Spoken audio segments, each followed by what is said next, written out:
తోళ్ళు కట్టుకుంటారంట, పావులు వేసుకు తిరుగుతారంట. ఓ పద్ధతి పాడు లేని అలాంటి వాడిని అన్నం తినేటప్పుడు తలుచుకోవడం అంటే హరనామస్మరణ అంట, హరనామస్మరణ. భోషణం ఏం కాదు.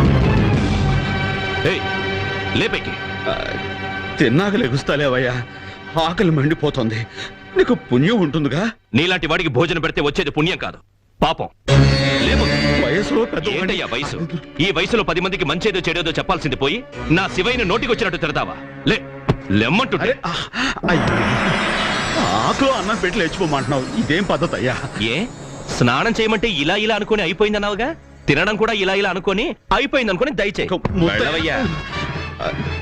నువ్వైనా చెప్పమ్మా. నువ్వెలా చెప్పగలవులే, మౌనవ్రతం కదా, మాట్లాడకూడదు. నీ మాయ మాటలు చాలు, పో బయటికి.